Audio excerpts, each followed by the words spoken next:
Hello, welcome to Crimson Noir. The afternoon gathering at Blackthorn Manor had all the appearance of effortless perfection. Sunlight spilled across the broad lawns, glinting on crystal glasses and silver tea services arranged beneath white canvas awnings. Roses climbed ancient stone walls, their fragrance mingling with the scent of freshly cut grass, while guests drifted leisurely from one conversation to another. The annual summer charity tea had become one of the county's most anticipated social occasions, attracting villagers, neighboring landowners, local officials, and anyone who valued both polite company and discreet gossip. Blackthorn Manor itself seemed immune to the passing of time. Built generations earlier, its ivy-covered walls overlooked a quiet valley where little appeared to change from one season to the next. Visitors often remarked that the house possessed a comforting dignity, as though every brick had witnessed countless family triumphs and disappointments without ever revealing them. Miss Marple sat comfortably near the rose garden, with her knitting resting neatly upon her lap. She accepted tea from a passing maid, thanked her warmly, and resumed what appeared to be complete absorption in a pale blue woolen scarf. Very few people noticed that her eyes rarely remained fixed upon her knitting for long. She observed conversations the way a gardener studied flower beds, noticing which plants flourished beside one another and which quietly refused to share the same soil. Lady Eleanor Blackthorn moved gracefully among her guests, greeting everyone with practiced warmth. Though now approaching 70, she carried herself with quiet confidence, determined that the annual gathering should continue despite increasing suggestions that the manor had become too large and expensive to maintain. Her nephew Charles Blackthorn proved equally attentive, ensuring refreshments never ran short and introducing unfamiliar visitors to long-time neighbors. He possessed an easy charm that placed strangers immediately at ease, though Miss Marple noticed how frequently his smile disappeared whenever his aunt turned away. The observation lasted only a moment, then he laughed once more. Near the fountain, Dr. Hayward discussed village improvements with the vicar, while Mrs. Lydia Ashcombe enthusiastically praised the flower arrangements. Colonel Bantry entertained several younger guests, with stories whose accuracy diminished slightly each time he retold them. Everything seemed perfectly ordinary, which was precisely why Miss Marple became interested when she noticed the butler consulting his watch for the third time in less than 10 minutes. A good butler rarely appeared in a hurry. This one looked quietly anxious. Shortly afterward, a gentleman arrived nearly an hour later than everyone else. He apologized politely to Lady Blackthorn, explaining that unexpected business had delayed him in the neighboring town. His name was Arthur Pennington. Several guests greeted him warmly. Others exchanged brief, unreadable glances before returning to their conversations. Miss Marple noticed both reactions. People rarely looked uncomfortable without reason. The afternoon continued pleasantly. A string quartet played beneath an oak tree while guests wandered through the gardens, admiring carefully cultivated borders. Conversations drifted from politics to weather, from holidays to harvests, before inevitably returning to the harmless scandals that sustained village life. At one point, Miss Marple overheard Mrs. Ashcombe remark quietly to her companion, "I never imagined he would come, neither did I. Perhaps things have improved." "I rather doubt it." Neither woman explained whom they meant. Neither needed to. The conversation ended the moment another guest approached. As shadows gradually lengthened across the lawns, visitors began collecting hats, gloves, and walking sticks. Carriages and motor cars rolled slowly down the long gravel drive one after another. Lady Blackthorn thanked each departing guest personally, while the butler quietly noted their departures with the efficiency of long habit. Miss Marple happened to notice the small notebook in his hand. Most hosts merely waved goodbye. This butler counted an unusual custom. By early evening, only a handful of guests remained inside the manor, enjoying coffee in the drawing room before leaving. Rain clouds gathered unexpectedly over the western hills, darkening the tall windows and encouraging even the most reluctant visitors to begin their journeys home. One by one they departed. Colonel Bantry offered cheerful farewells. Mrs. Ashcombe adjusted her umbrella. Dr. Hayward promised to call again the following week. Arthur Pennington was seen shaking hands with Charles Blackthorn before disappearing into the entrance hall. The butler marked another name in his notebook. At last, Lady Blackthorn declared with a tired smile that everyone had gone. The servants began clearing cups and folding linen. Chairs were carried indoors. The front doors were locked, or so everyone believed. Nearly 40 minutes later, a young housemaid climbed the grand staircase carrying fresh towels to the west wing. As she passed the old library, she paused. A line of light shone beneath the closed door. That was impossible. Lady Blackthorn had retired upstairs. The servants had gathered in the kitchen. No one should have remained in the library. She knocked gently. No answer came. After another hesitant moment, she pushed the heavy door open. The room was silent. One lamp still burned beside the fireplace. A chair had been overturned. Near the writing desk lay Lady Eleanor Blackthorn, motionless upon the polished floor. A delicate porcelain teacup rested shattered beside her hand. The maid screamed. Within moments, servants rushed into the room. Charles Blackthorn knelt beside his aunt, but the expression upon his face changed almost immediately. There was no need to summon a doctor. Lady Blackthorn was already dead. As frightened voices echoed through the manor, the butler slowly opened the notebook in which he had recorded every departing guest. His hands began to tremble. He counted the names once, then again. Finally, he looked toward the crowded entrance hall with growing disbelief. According to his careful record, every guest had left Blackthorn Manor before Lady Blackthorn died. Yet someone had remained behind, someone whose departure had never been seen.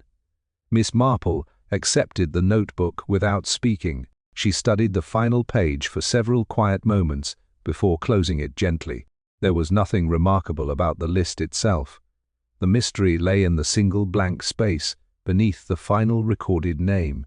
Sometimes, she reflected, the most dangerous person at any gathering was not the first to arrive, or even the one everyone remembered speaking to. It was the last guest to leave, provided, of course, anyone had truly seen them leave at all.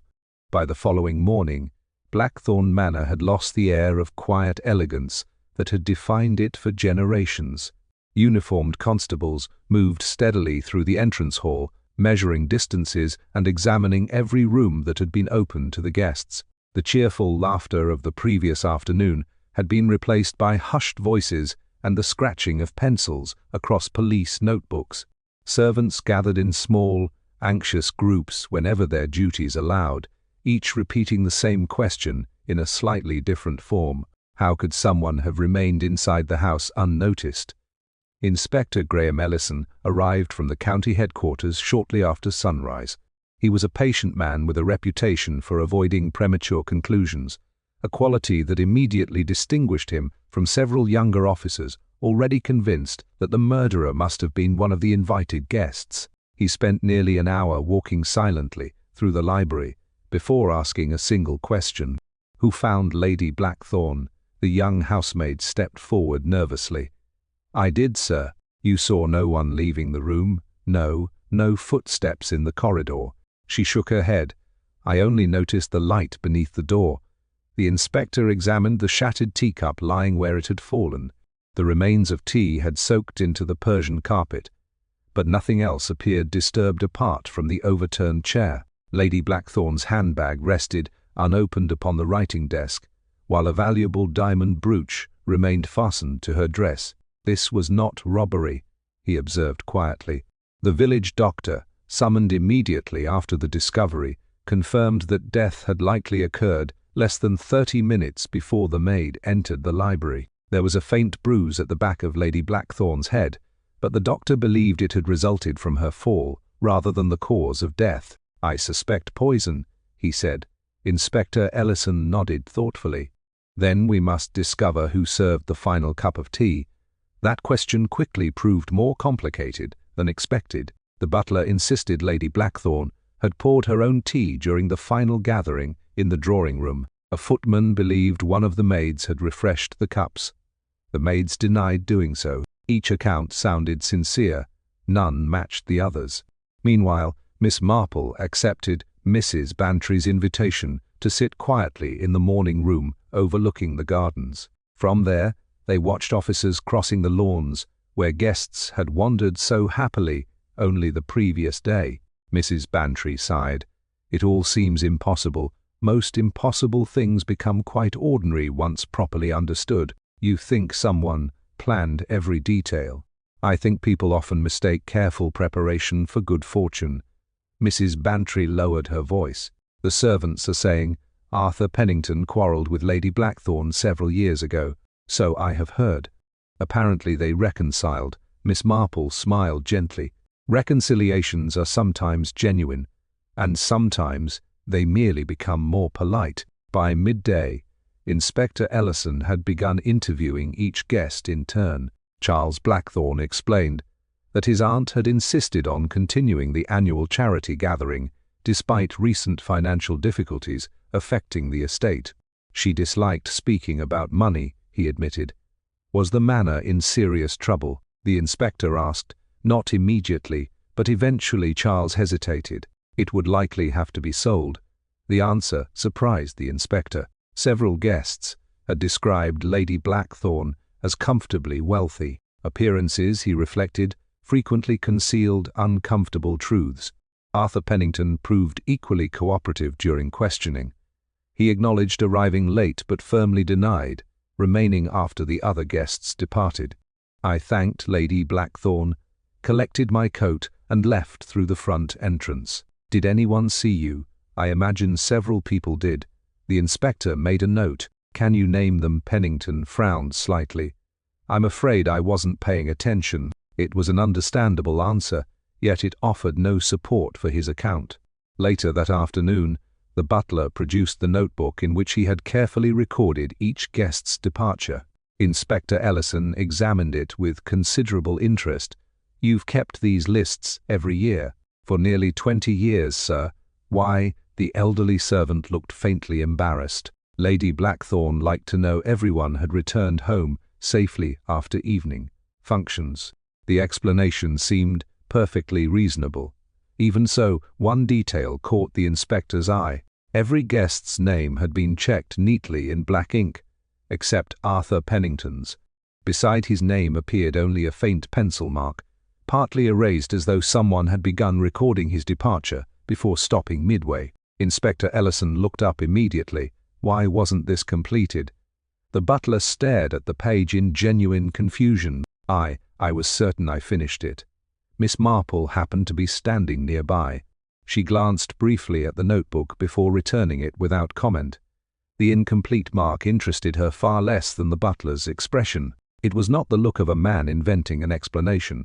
It was the face of someone discovering, at the same moment as everyone else, that his own memory could no longer be trusted. And Miss Marple had long believed that the most dangerous lies were not always spoken deliberately. Sometimes they began as honest memories that had been quietly altered by another person's careful design.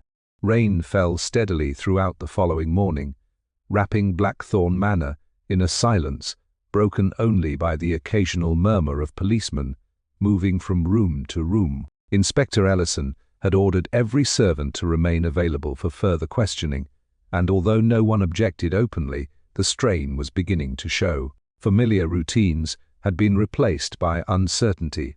Meals were served late, conversations ended abruptly whenever an officer entered, and every member of the household wondered whether suspicion might soon settle upon them. The inspector decided to begin again with the servants, rather than the guests. Experience had taught him that servants often notice details their employers overlooked, not because they were naturally more observant, but because their duties required them to remember the smallest changes in daily routine. Mrs. Dobson, the housekeeper, answered every question with quiet confidence. Lady Blackthorn disliked disorder, she explained. Nothing in this house happened without planning. Did she expect anyone to remain after the other guests had gone? No, sir. Any private meeting? Not to my knowledge. What about Mr. Pennington? The housekeeper hesitated. He asked whether Lady Blackthorn might have a few moments to speak with him. Inspector Ellison looked up sharply. When was this? Shortly before tea. Did they meet? I believe so. Did you hear the conversation? No. Did Lady Blackthorn appear disturbed afterward? Mrs. Dobson considered the question carefully. Not disturbed. Then what? Disappointed.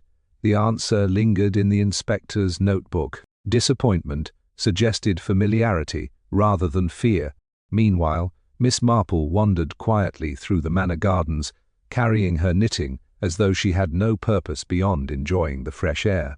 The flower beds remained immaculate despite the rain, their careful arrangement reflecting Lady Blackthorn's lifelong devotion to order.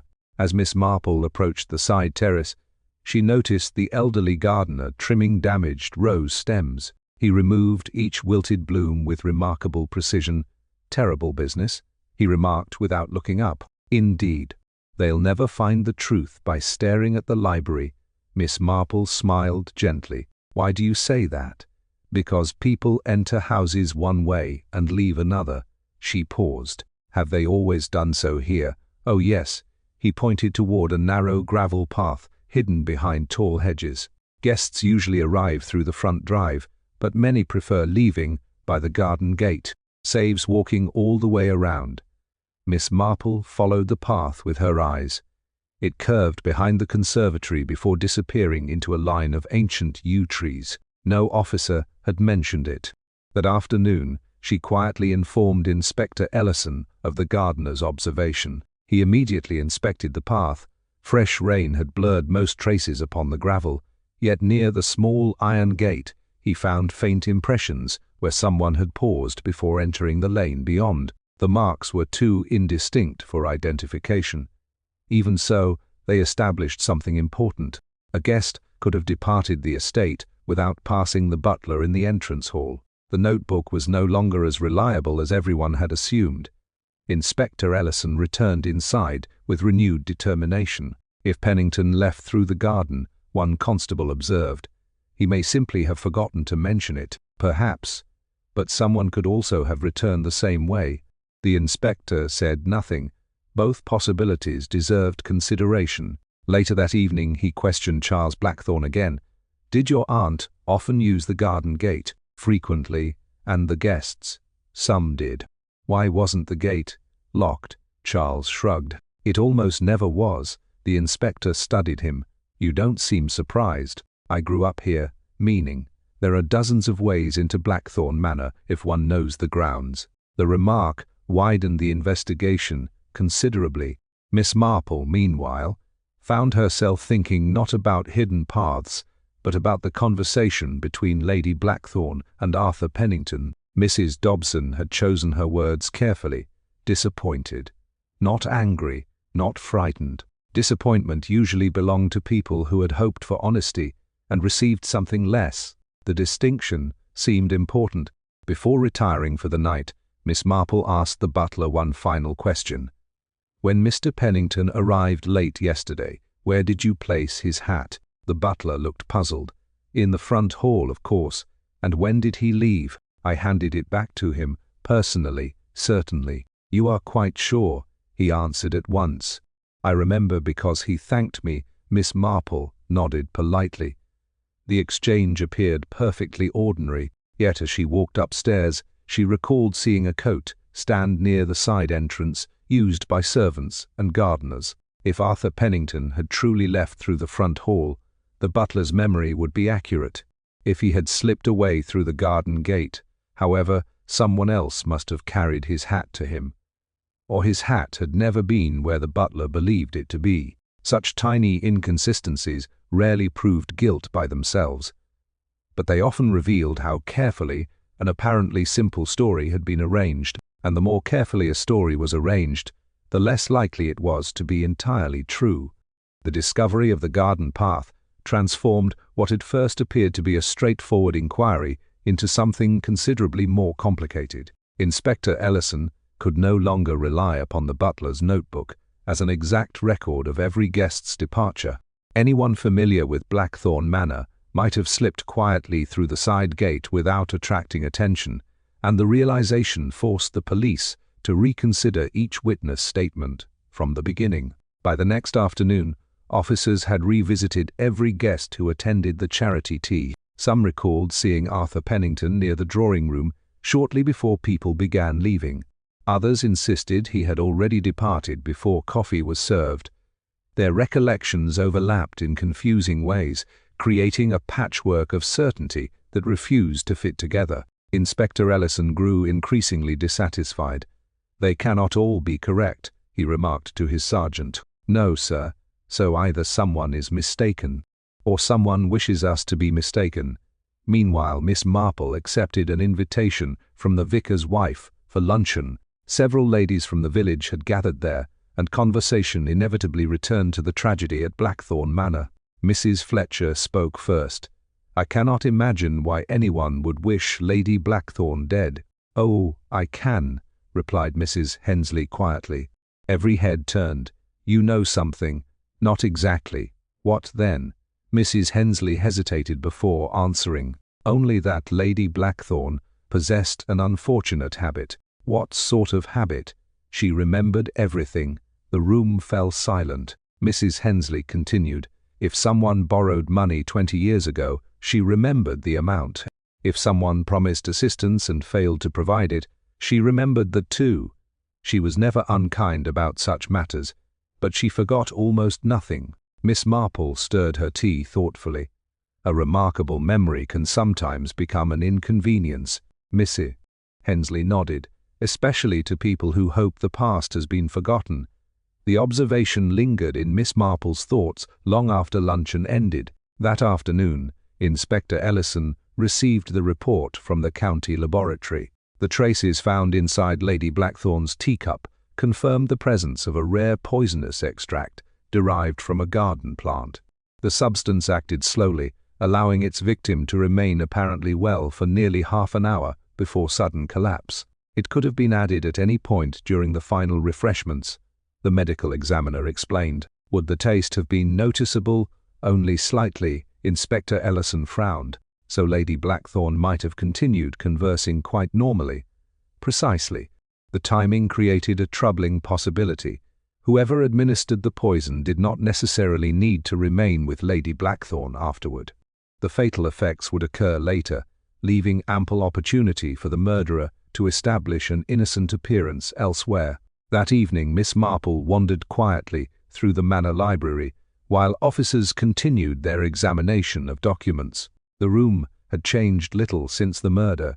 Books remained neatly arranged upon the shelves, correspondence rested in orderly piles upon the writing desk, and the broken teacup had long since been removed. Only one object attracted her attention.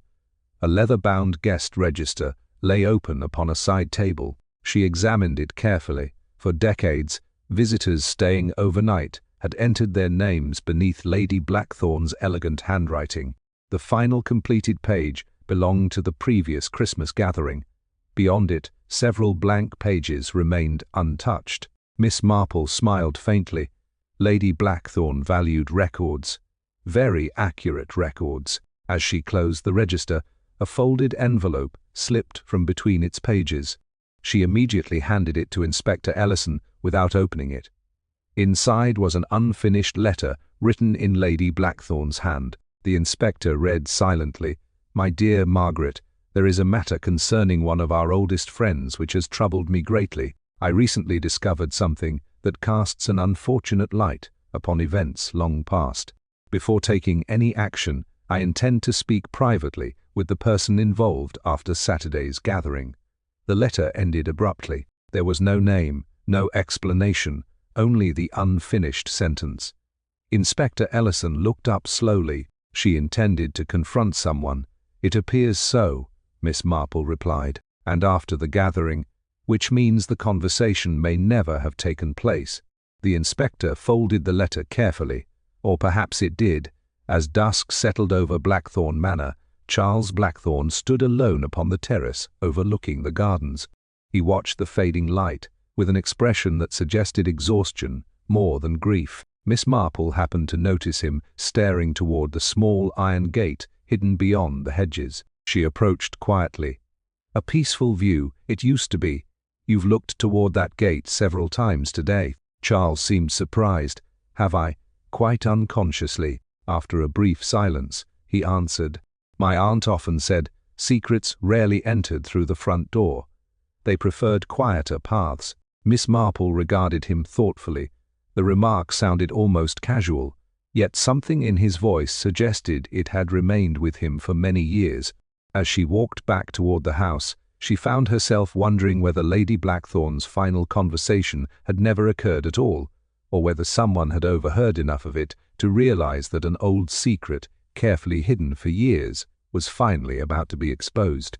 The unfinished letter quickly became the center of Inspector Ellison's investigation. Until its discovery, the murder had appeared to revolve around opportunity alone. Now there was clear evidence that Lady Blackthorn had recently uncovered something connected to the distant past and intended to confront someone privately after the charity gathering. The challenge was determining who that person had been. The inspector began by reviewing Lady Blackthorn's recent correspondence.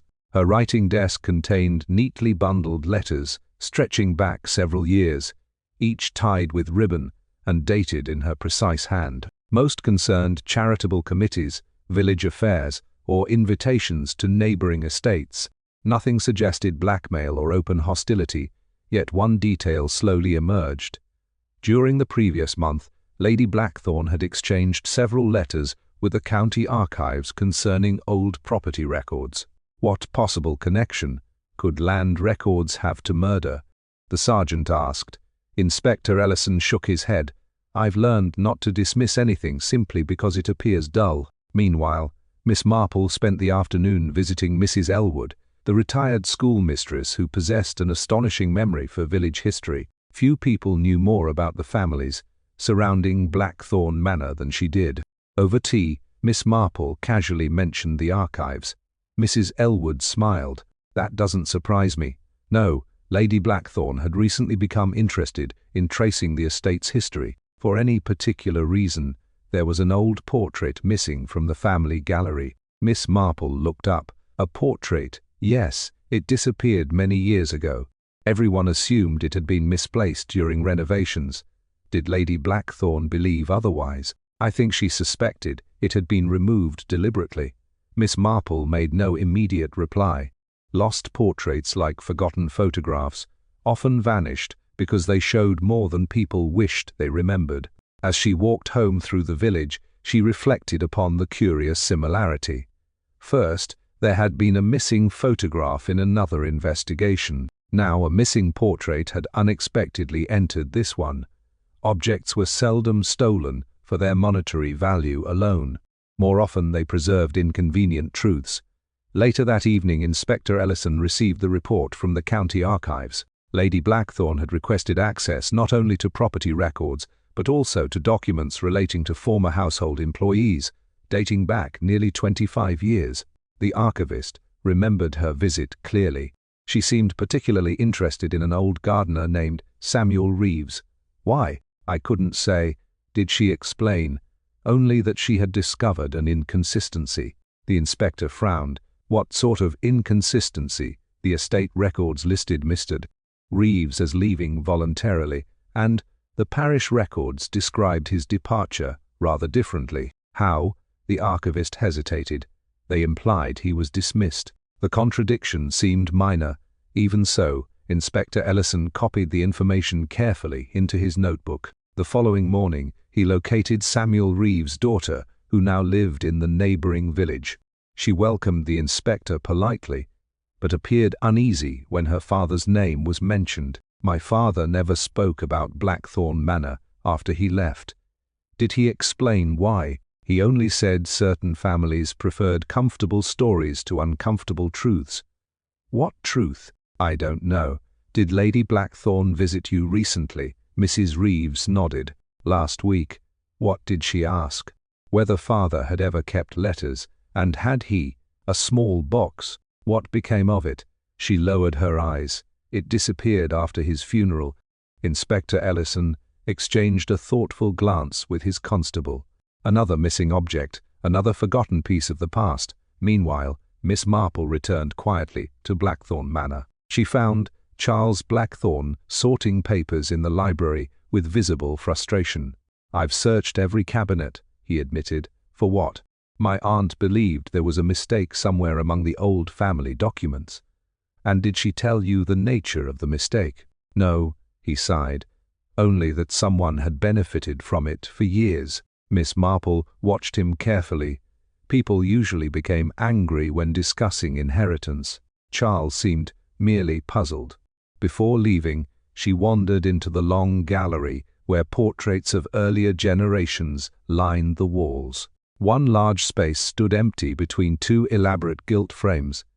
Beneath it remained a polished brass plaque identifying the absent painting as Richard Blackthorn, 1889. The empty space seemed strangely deliberate, not forgotten. Removed. As evening settled over the manor, Miss Marple paused before the vacant frame.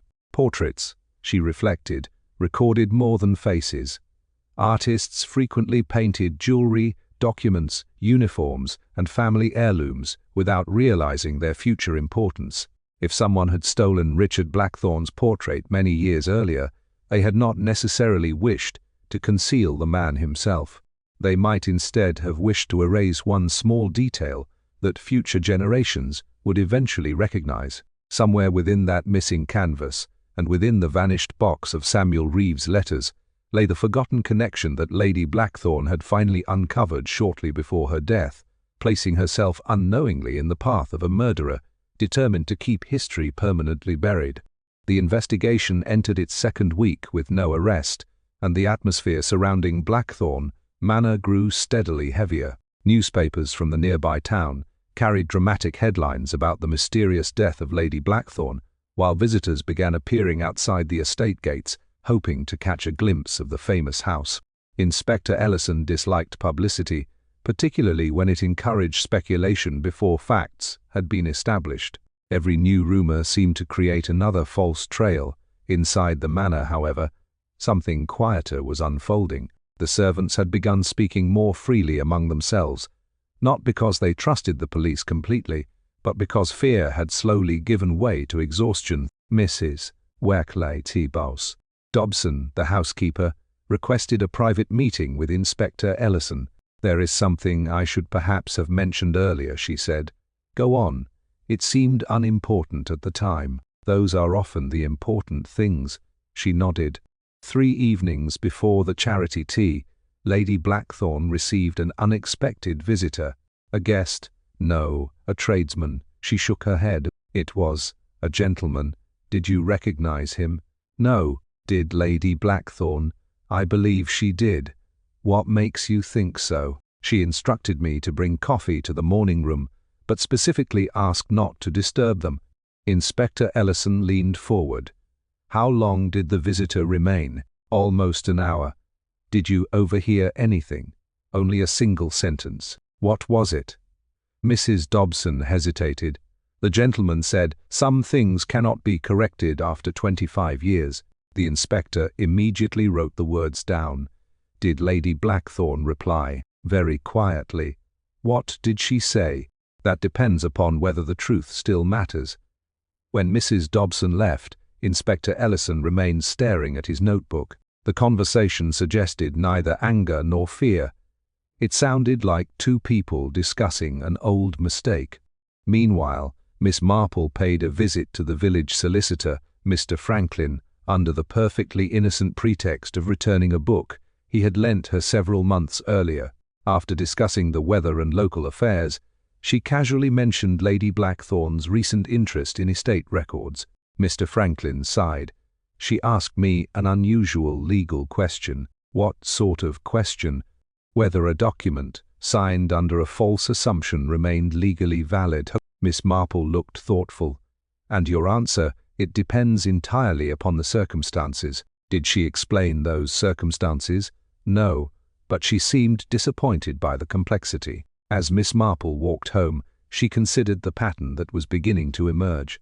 Lady Blackthorn had visited the archives, questioned an old servant's daughter, consulted her solicitor, and arranged a private conversation with someone shortly before the charity gathering. She had been assembling evidence, not against a stranger, against someone connected to the manor itself.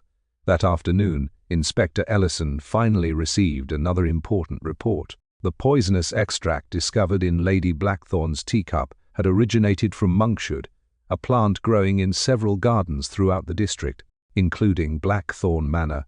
The gardener confirmed that Lady Blackthorn cultivated a small patch of the flowers near the old stone wall. They were planted years ago, he explained. Who usually tended them? Mostly I did, anyone else. Members of the family knew where they grew. So did the servants. I imagine so. The discovery removed any hope that the poison had come from some rare outside source. Almost anyone familiar with the estate could have obtained it. Late that evening, Miss Marple wandered into the manor's small chapel, where she found the elderly butler polishing silver candlesticks. He smiled sadly. The house feels different now. It does. There are too many unanswered questions. Miss Marple nodded gently. You kept careful records of Lady Blackthorn's guests. I always tried. And of the household. The butler looked puzzled. What do you mean? The servants. Oh, he considered for a moment. Lady Blackthorn insisted that everyone employed here have a proper file. Even former servants, especially former servants. Miss Marple's knitting bag slipped slightly from her arm. Where are those files kept? In the old estate office. Have the police examined them? I don't believe so. The following morning, Inspector Ellison unlocked the neglected office adjoining the stable yard. Dust-covered shelves filled with neatly labeled ledgers dating back decades. Every gardener, maid, footman, and gamekeeper who had ever worked at Blackthorn Manor seemed to have a file. Everyone except Samuel Reeves. His space remained empty. Only a faded label bearing his name was still attached to the shelf. The file itself had vanished. Inspector Ellison stood silently for several moments. First, the missing portrait. Then, the missing box of letters. Now the missing employment file. Each disappearance involved the same period from 25 years earlier. As Miss Marple quietly examined the empty shelf beside him, she became increasingly certain that someone had not spent years hiding a single incriminating object. They had been carefully erasing every surviving record connected with one forgotten chapter in the manor's history. Yet people, unlike documents, possessed memories that could never be entirely destroyed. Somewhere among those who still lived remained a witness whose recollection, however incomplete, might finally reveal the truth Lady Blackthorn had died trying to uncover. The disappearance of Samuel Reeves' employment file gave Inspector Ellison the first tangible indication that someone had been removing evidence long before Lady Blackthorn's death. Missing documents could not be dismissed as coincidence, particularly when they all related to the same period in the manor's history. He instructed his officers to compile a complete timeline of events from 25 years earlier, hoping that the pattern would reveal itself. The task proved slow but rewarding. Old parish registers, newspaper archives, and county records gradually filled the inspector's office. Most described ordinary matters: harvest festivals, church repairs, births, marriages, and estate improvements. Hidden among those routine entries, however, was one brief newspaper report concerning a fire in Blackthorn Manor's west stable. The blaze had been extinguished quickly. No one had been injured. The article occupied less than a single column, yet one sentence caught the inspector's attention. The stable fire had been discovered by Samuel Reeves. Interesting, he murmured. His sergeant looked over the faded clipping. It hardly seems connected. Perhaps not, but you don't believe in perhaps. Inspector Ellison smiled faintly. Not when the same name keeps returning. Meanwhile, Miss Marple accepted an invitation from Mrs. Elwood, the retired schoolmistress who had remembered another small detail after their previous conversation. "I've been thinking about Samuel Reeves," Mrs. Elwood said as they settled beside the sitting-room window. "Yes, he had a son."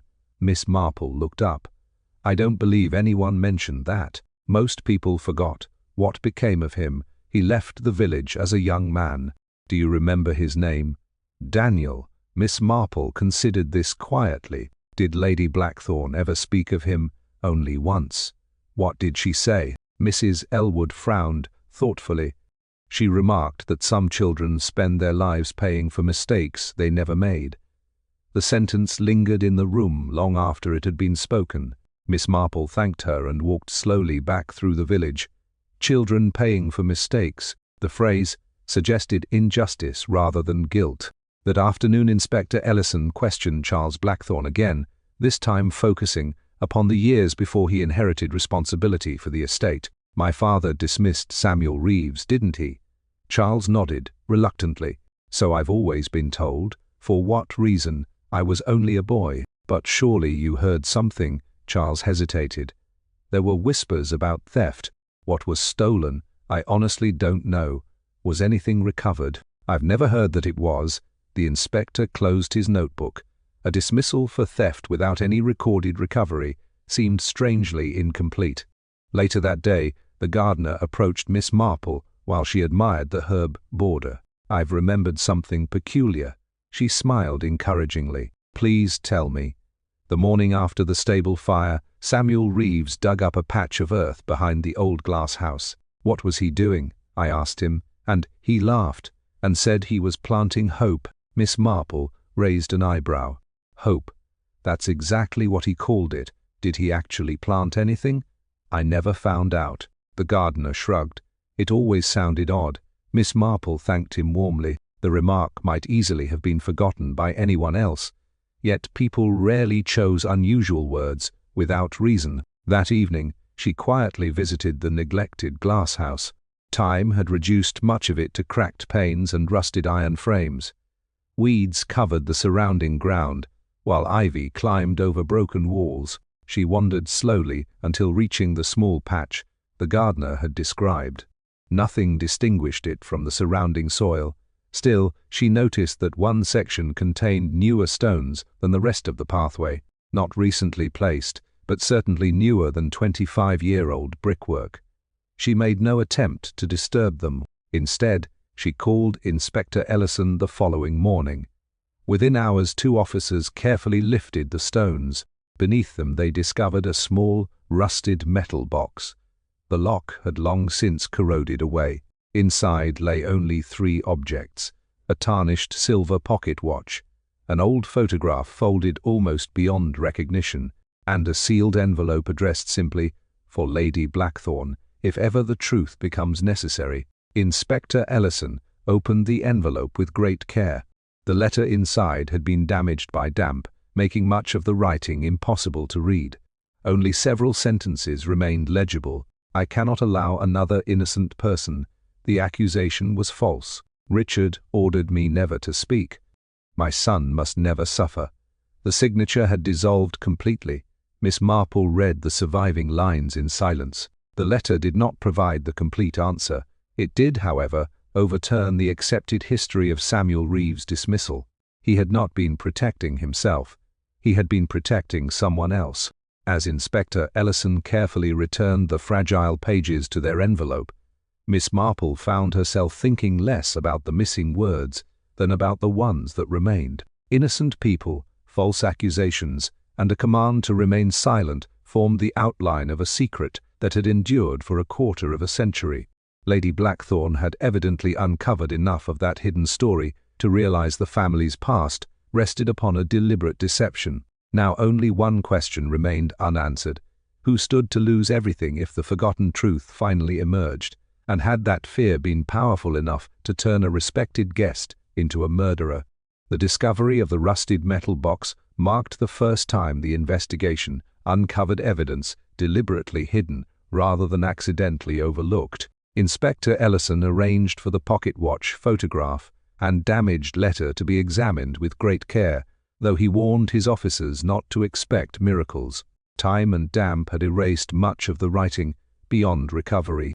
Even so, the surviving fragments suggested that Samuel Reeves had accepted blame for something he had not done. The faded photograph proved equally intriguing.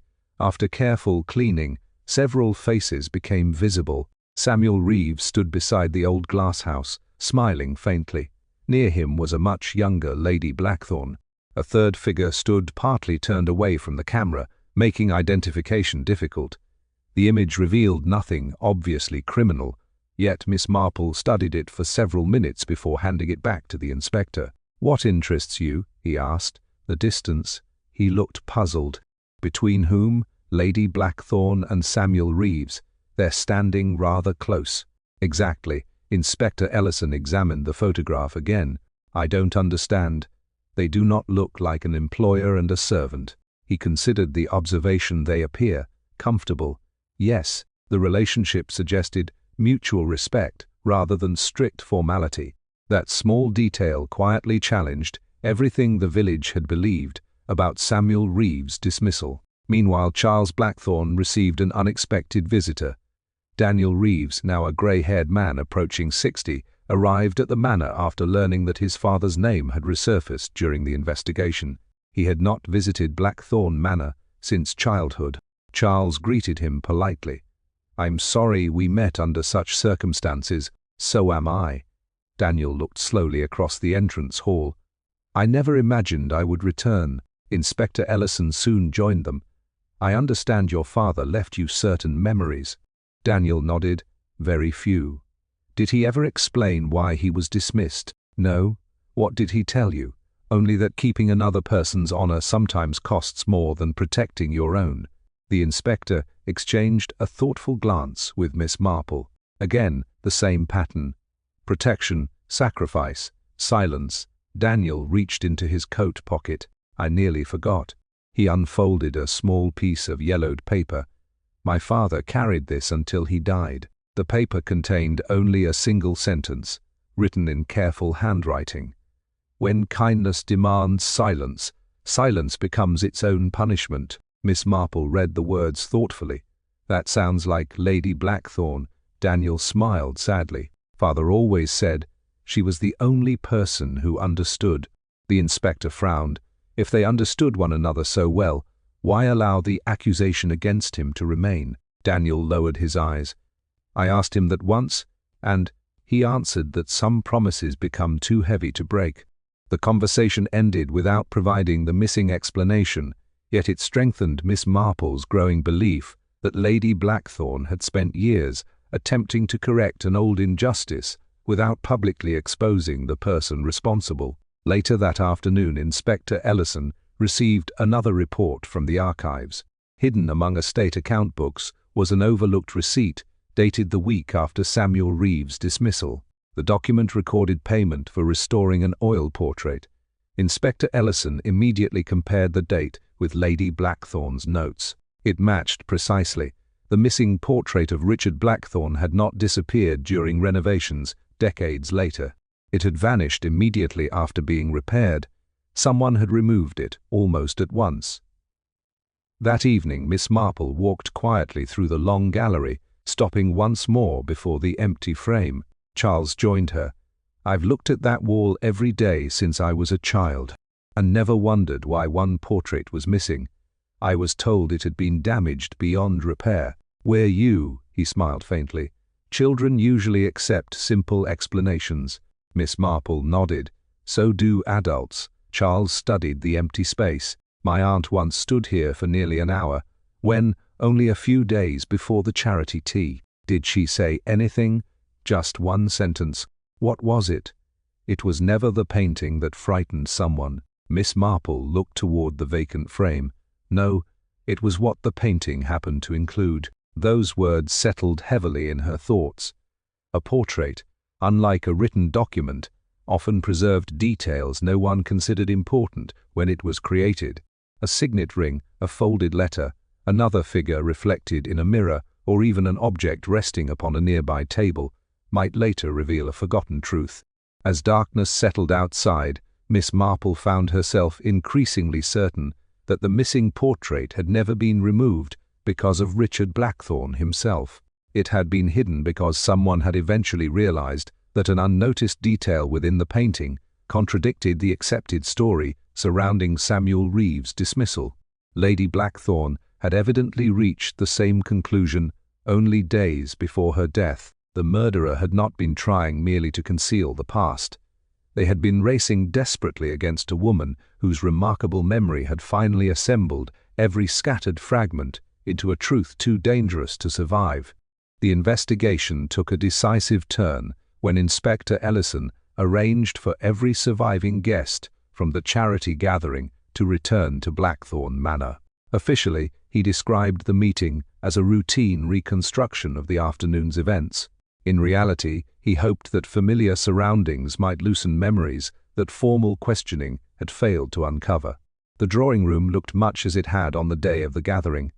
Chairs had been returned to their original positions, the tea table stood beneath the windows, and the servants quietly reenacted their movements under the inspector's direction. One by one, each guest demonstrated where they had been standing as refreshments were served. Miss Marple watched without appearing to do very much at all. Her knitting rested peacefully upon her lap while her eyes wandered from face to face. She paid surprisingly little attention to where people stood. Instead, she observed when they hesitated. Arthur Pennington confidently described his conversation with the vicar before moving toward the entrance hall. Mrs. Hensley recalled discussing the flower arrangements with Lady Blackthorn. Dr. Hayward pointed out the chair where he had sat for coffee. Their recollections varied in minor details, yet each seemed broadly believable. Only Charles Blackthorn appeared increasingly uncomfortable, not frightened, simply distracted. When Inspector Ellison asked where he had been immediately before the guests began departing, Charles paused for several seconds before answering. "I was helping the butler collect empty cups." The butler looked puzzled. "I don't believe so, sir." Charles turned toward him. "Are you certain? I distinctly remember you stepping outside onto the terrace." A brief silence followed. Charles smiled awkwardly. "Then I must have remembered incorrectly." The explanation sounded perfectly reasonable, yet Miss Marple quietly noticed something curious. Charles had not defended his memory. He had abandoned it almost immediately. Later that afternoon, Inspector Ellison reviewed the reconstructed timeline. "People forget," he remarked. "They do," Miss Marple replied, "but not all in the same way." He looked at her. "What do you mean?" "A genuine memory usually resists contradiction. A borrowed one often collapses the moment it is challenged." The inspector considered her words carefully. Meanwhile, another development emerged from the examination of the restored photograph found inside Samuel Reeves' metal box. Using careful magnification, the county photographic specialist discovered a barely visible object hanging from Richard Blackthorn's watch chain in the background of the image. It was not a watch. It was a small ornamental key. Inspector Ellison immediately ordered the manor searched for any lock matching its unusual design. The search continued until evening without success. Still, Miss Marple appeared unexpectedly pleased. "The key itself is not important," she said quietly. No. Then why search for it?" "Because someone else will believe it is important." Inspector Ellison looked puzzled, but asked no further questions. That evening, Miss Marple requested a private conversation with Arthur Pennington in the library. He entered politely. "You wish to see me, only for a moment." She smiled kindly. "I've been wondering whether Lady Blackthorn ever discussed Richard Blackthorn's portrait with you." A flicker crossed his face. "Not that I recall. How unfortunate." "Why, I understand the police may soon recover it." Pennington remained perfectly still. "They found it?" "So I gather." Several long seconds passed before he answered. "I wasn't aware it was missing." Miss Marple merely nodded. Their conversation drifted harmlessly toward other matters before ending. When Arthur left the room, Inspector Ellison emerged from the adjoining study. "You misled him." "I did." "There is no recovered portrait." "No. Then why?" Miss Marple smiled gently. "Because innocent people react to discoveries. Guilty people react to consequences." "What consequences?" "If Mr. Pennington knows nothing about the portrait, he has no reason to fear its recovery." The inspector remained thoughtful. Before midnight, one of his officers hurried into the manor with unexpected news. "Sir, someone has broken into the old gallery." Inspector Ellison rushed upstairs. The empty frame where Richard Blackthorn's portrait had once hung showed fresh scratches around its edges. Nothing had been stolen, nothing had been damaged. Yet muddy footprints crossed the polished floor before disappearing through a side corridor. Whoever entered had searched the room in great haste. Inspector Ellison examined the marks carefully. They were looking for something. Miss Marple stood quietly before the vacant space. No, the inspector looked at her. They came because they believed something had already been found. She turned toward the corridor where the intruder had escaped. The portrait remains hidden somewhere beyond this house, but tonight's visitor has unintentionally given us something far more valuable. They have confirmed that the painting still possesses the power to destroy them. A person does not risk returning to the scene of a murder merely to satisfy curiosity. They return only when fear becomes greater than caution, and fear, once awakened, has an unfortunate habit of leading people directly toward the very truth they are trying so desperately to conceal. The attempted search of the gallery convinced Inspector Ellison that the investigation had reached its final stage. Someone had returned to Blackthorn Manor believing the missing portrait had been recovered, and that single act of desperation had revealed more than weeks of questioning.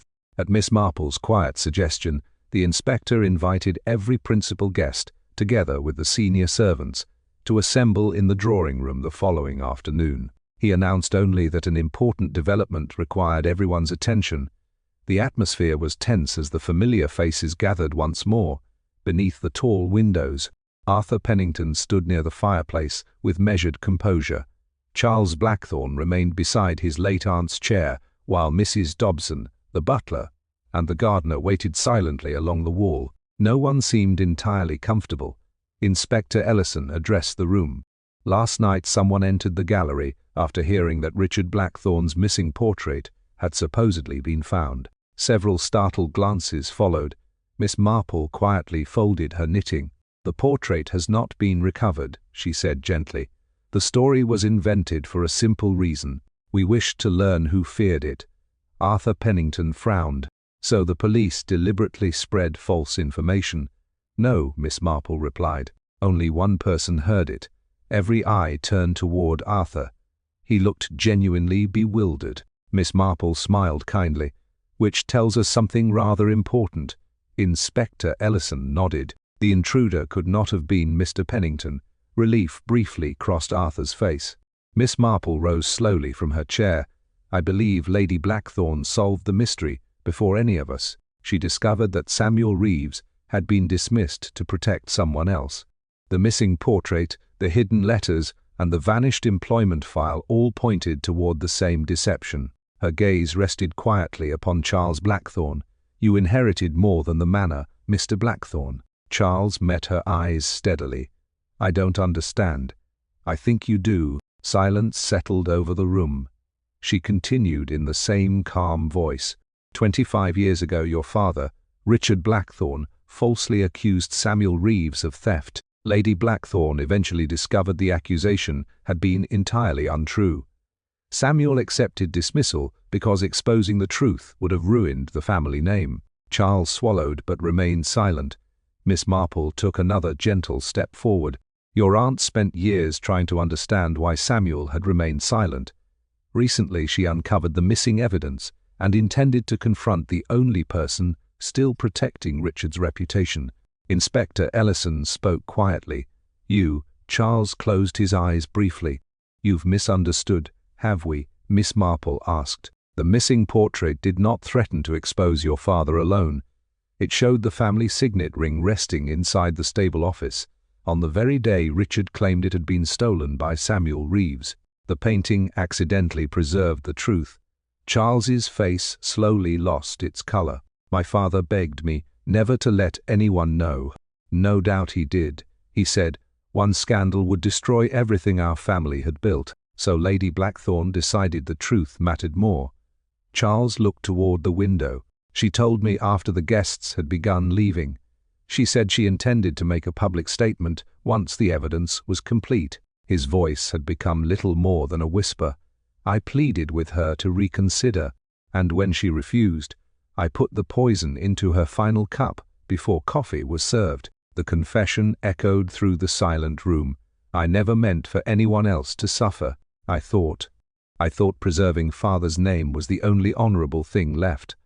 Miss Marple regarded him sadly. "Honor cannot survive when it depends upon another innocent person's disgrace." Charles lowered his head.